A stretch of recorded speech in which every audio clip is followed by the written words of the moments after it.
Welcome to the Leafy Podcast, helping real estate investors and entrepreneurs grow. Say hello to your hosts, Jennifer Kozlowski and Brian Price, founders of Leafy Legal Services, teaching you how to protect your assets, grow your business, and manage your wealth. Let's start the show. Hi, everyone. Welcome to Leafy Podcast. Thank you so much for being with us again today. My name is Tammy. I'm podcast manager. And today we have our host, Jennifer Kozlowski from Leafy Legal Services. She has another great guest for us today. So I'm going to go ahead and pass it on to her so we can get started. Hey, Jennifer. Hey, Tammy, and hey, Leafy podcasters. Today we have one of the world's leading experts in real estate investing, platform speaking, one-on-one mentoring, and I really love his message, and I'm excited to bring it out to you.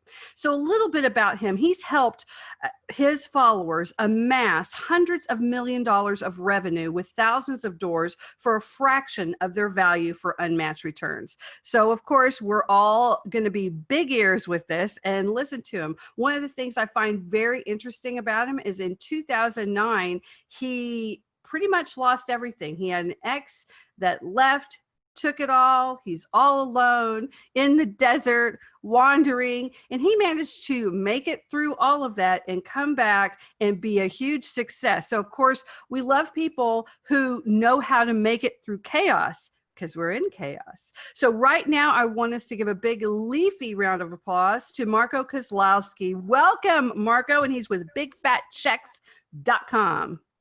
Oh, thank you very much. Appreciate you very much. Pleasure being here. So tell us a little bit about, okay, so let's just start with the desert. So there it is. It's 2009. You're crying.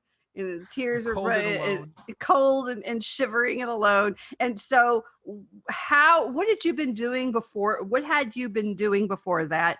And then how did you see your way through the darkness to where you are now, helping so many people?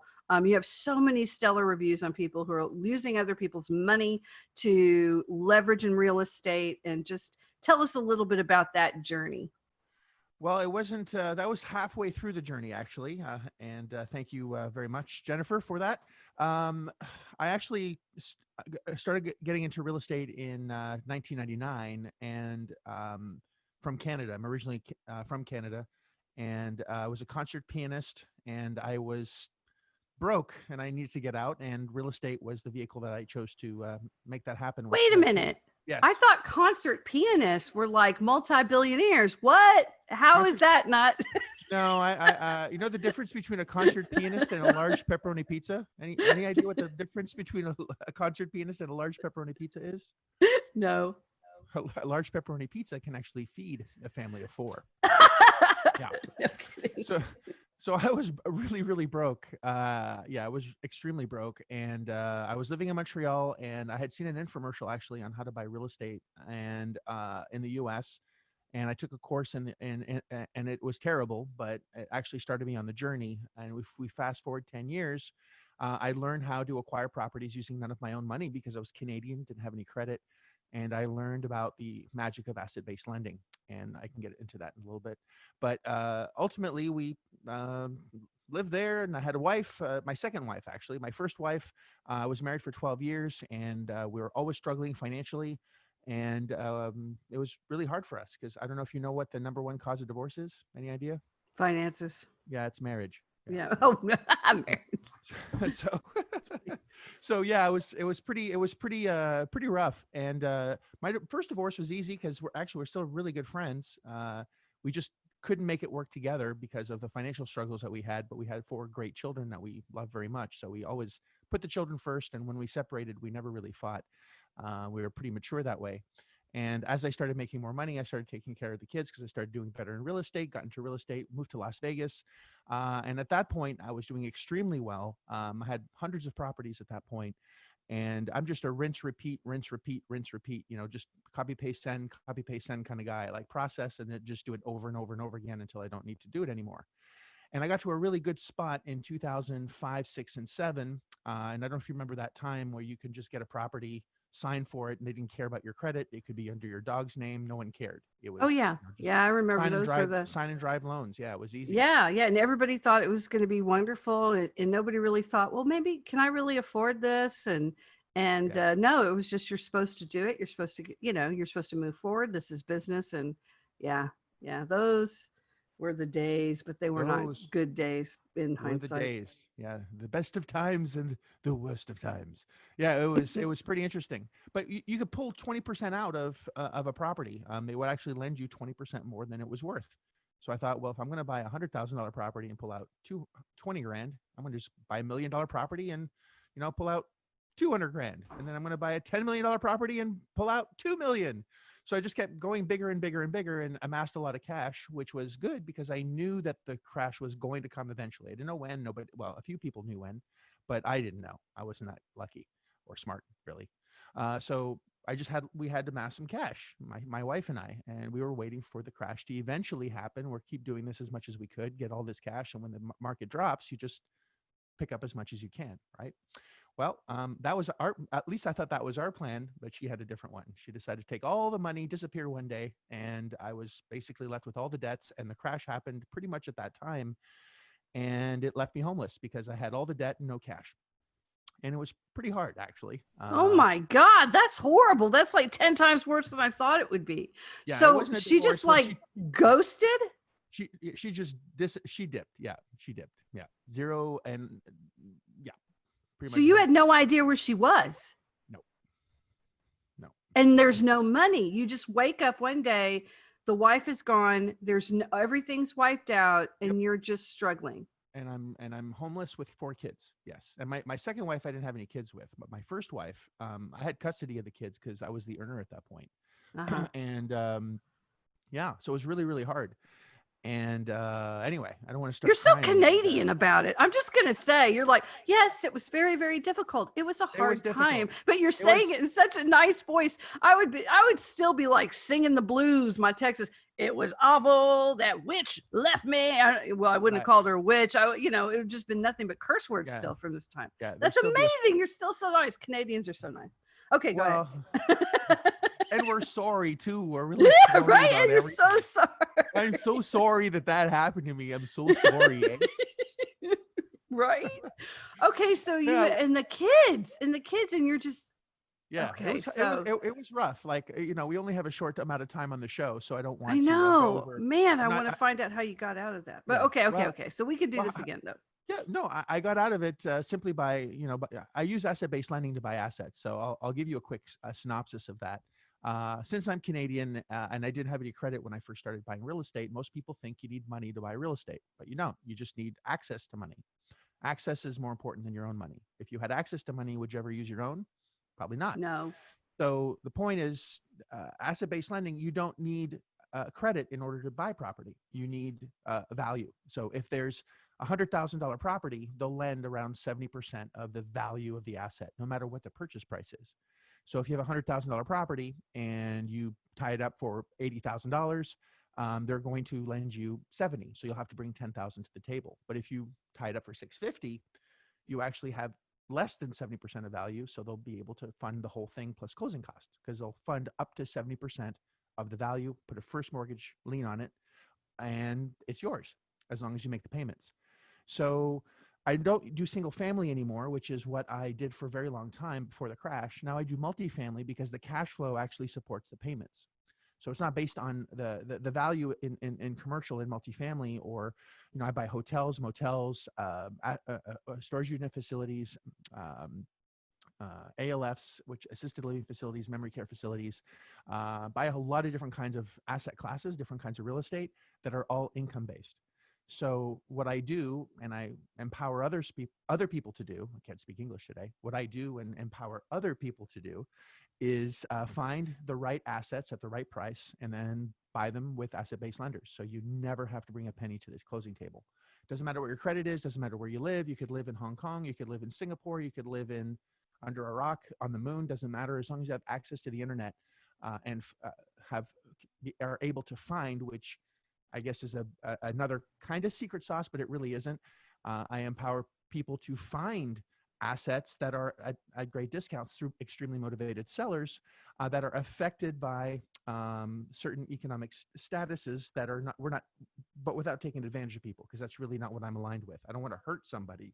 I don't want to, steal their property and, make them destitute, because I've been there. I want to help people in a humane way. And I have a sort of five big places where we can find these people. I call it the 5Ds. You have people that are getting divorced that really need to sell quickly, so they're not sucked up dry by the vampire of the attorneys. I've been there, done that, got the T-shirt.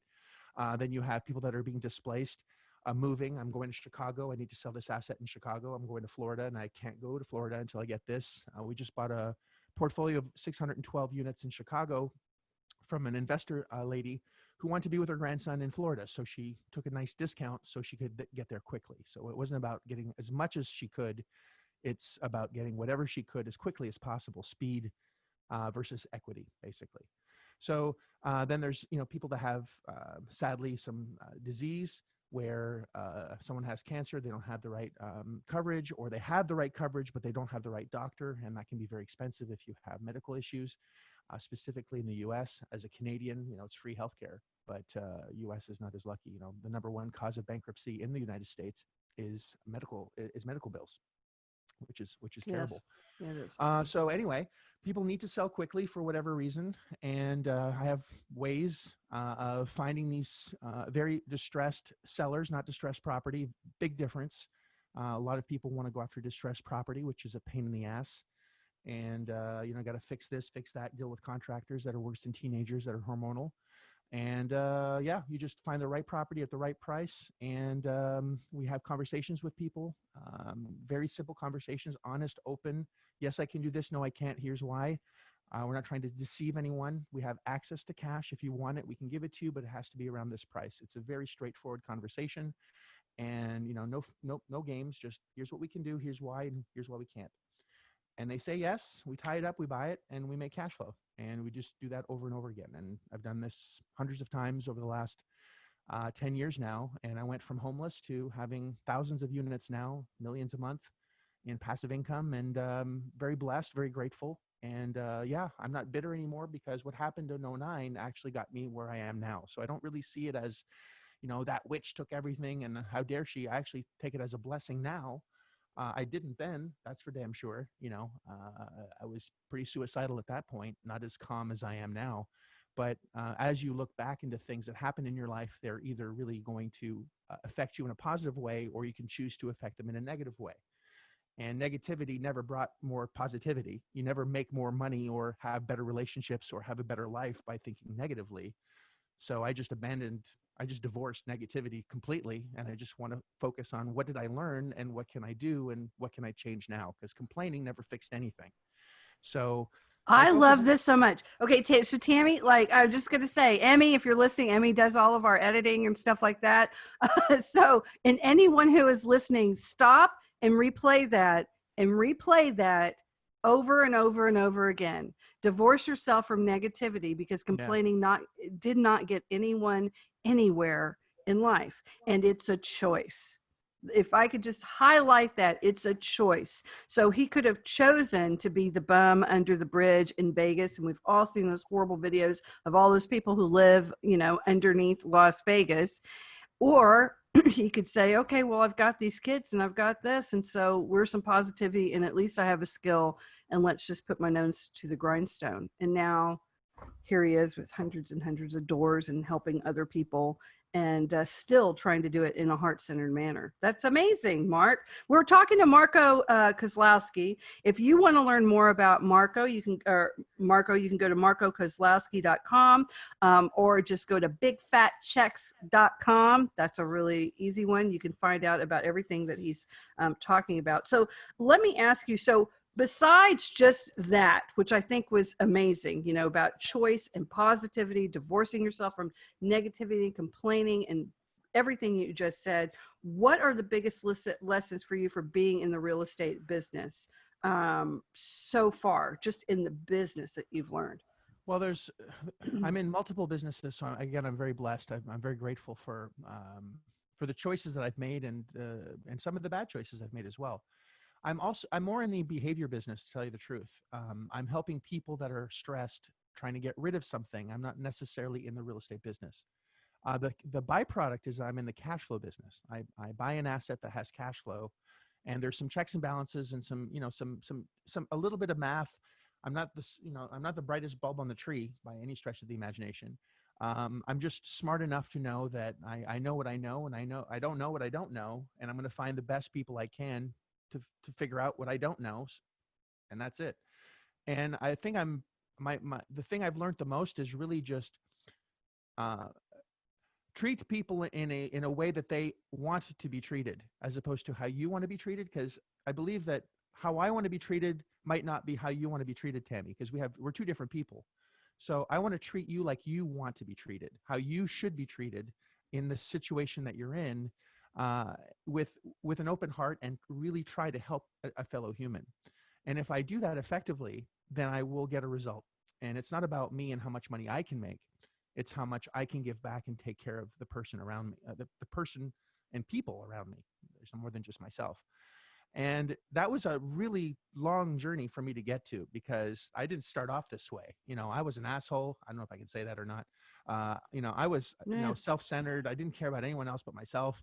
And I was a douche. I was a terrible human for a very long time. And it got to and it takes a lot of hitting walls, breaking your nose, trying to figure out what the hell's going on. Why am I not getting where I want to be? And I have a Red Sox story that I'm not going to discuss now, because it's like a 30-minute story, but it really was a shift of my development as a human, to really be grateful for what you have. You're in a spot for a reason, and you don't know it yet. You'll figure it out, but you have to be open to whatever the lesson is and just keep moving on from there. And you're not sometimes going to learn what that lesson is until years later. So to answer your question, I'm not really in the real estate business. I'm actually just in the helping people business. And I happen to make, a tremendous amount of money doing so, because I'm impacting the people that I'm around. The more people you help, the more money you make. That's the bottom line. But my focus isn't money. It's a byproduct. Because if I focus on money, I never get any. I think money's like rabbits. If you chase a rabbit, it disappears. Yeah. But if I have a whole bunch of carrots and I drop them in a field, eventually a rabbit's going to come, and then they're going to feel safe. And then another little lady rabbit's going to come. And you know what a boy rabbit and a lady rabbit does? Oh my. And then suddenly there's a whole bunch of rabbits, and you have more rabbits than you'll ever need. And you're not having to chase anymore. It's just there.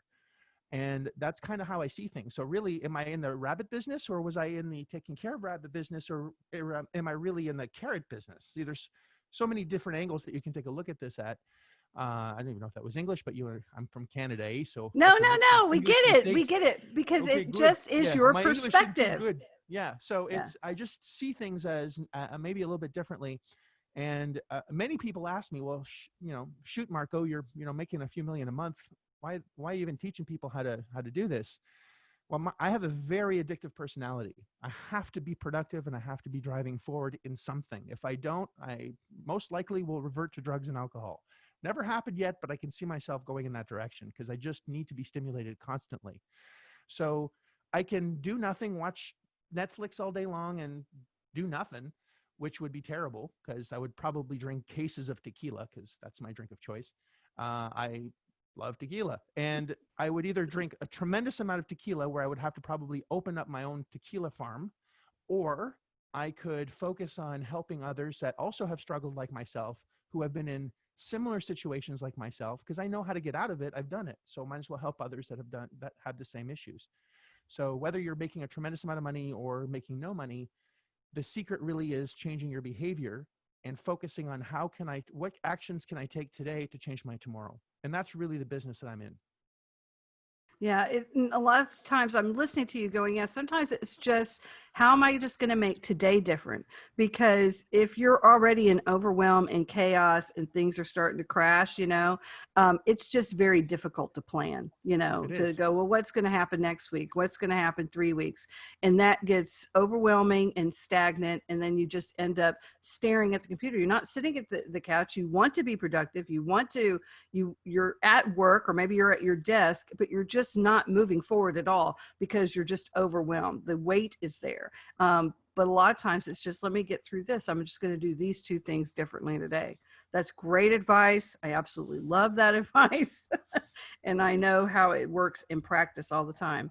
Okay. So one other thing that I wanted to touch base on. So if you go to bigfatchecks.com, they can find out not just about you, but also too about how you help people leverage and learn about this, because I would assume there's a huge learning curve to learn how to use other people's money to be able to vet the right property. And of course you have to find the people who are distressed and figure out how you can even help them. And that takes networking.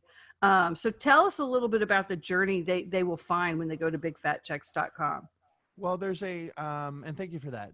There's a video first that explains sort of how asset-based lending works, how we find distressed sellers that need to sell quickly, how to leverage asset-based lending and put them together so you can make cash flow. And if someone does decide to join the program, I don't know if you've ever taken any classes in the past, but my angle is a little bit different. I don't do huge events. I only have 25, 30 people in a group, very small.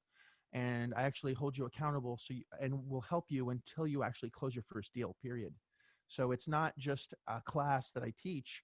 It's a program that gets you to a deal, period. Like a mastermind where you're the mentor. Okay. Yeah, it's and so it's like saying, here's a handbook, go learn how to drive. Well, you're probably going to kill a lot of people. And that's how many approach different learning things. Like you want to learn how to cook, take a class, and then you go home and like, I can't remember a damn thing that I just learned. That's why my approach is going to be a little bit different in that. And I'm not saying that everyone else is wrong. I know how I would want to learn, which is I want to take a class, and that's the beginning of the journey, not the end. Most people take a class and they don't know what to do next. Well, I flipped that around and I said, okay, well, you take a class and we're actually going to help you until you close a deal. And when they do, they actually get to pull out $3,000 into their pocket. They get passive income and they get a whole bunch of stuff. So if they go to bigfatchecks.com, you'll see all that stuff. But it's more of I want to help you approach versus I want you to take this class and I want to help, I want 1,000 people into the program. And I love this. And for everybody, and I love Bigger Pockets. I'm on Bigger Pockets every day. I have a blog there. I talk there, and Connected Investors, another big resource where people go to. But sometimes even I get overwhelmed by the noise. There's just so much noise when you have all these people and all their opinions and all this stuff. And really, everybody, you just want to find like your passion, what you feel you can be passionate about and you can do well. Maybe it's flipping for you. Maybe this isn't for you. It's going to be flipping single family homes. That's fine.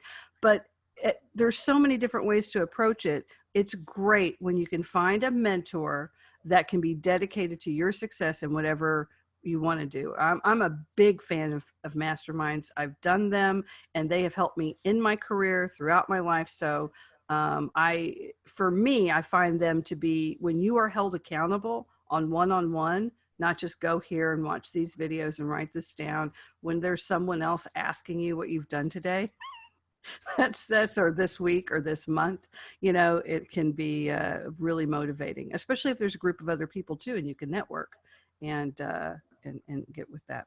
So we are going to have to end this. I really want to find out this Red Sox story. I want to find out the other story, but we've been talking to Marco Kozlowski, and you can find out more about all this going to bigfatchecks.com. Marco, I want to thank you for being on the show and for giving us such amazing insight and energy into what you do. So thank you so much. And Tammy, as always, take us away. All right. Thanks again, Marco, for being on the show. And thank you, Jennifer, for hosting for us. And we will have all of Marco's links in our show notes so that you will be able to find him and reach out. And if you would like to hear more of us, we are on all social media and podcasting platforms. We are at Leafy Legal. Thank you again so much for joining us today. And we hope to see you next time. Have a wonderful day. Bye-bye. Attention real estate investors and entrepreneurs. Did you know that real estate investors are a primary target for lawsuits? According to the National Survey of the Court data, 25% of Americans risk being sued in their lifetime. However, if you are a real estate investor, you have a 95% chance of being sued in the next 20 years. Leafy Legal Services helps you protect your assets and strategically grow your business and wealth. Leafy Legal Services are experts at the Series LLC and Delaware statutory trust, two of the newest and most ideal legal structures for real estate investors. Leafy Legal Services have the most personalized and affordable solutions for setting up LLCs. Property owners are always at risk when it comes to their assets. Anonymity is so important. If you own just a rental house and you own your home, you have to protect yourself and your properties from any potential legal issues. Leafy Legal Services have the right solutions to make sure you are happy and feel secure. They offer cost-effective documentation that suits their clients' needs. For a free consultation and ebook, visit leafylegalservices.com. They are waiting to hear from you. leafylegalservices.com. Follow us on Facebook, Twitter, and Instagram. Don't wait. Take action now. LeafyLegalServices.com. Protect your assets, grow your business, and manage your wealth.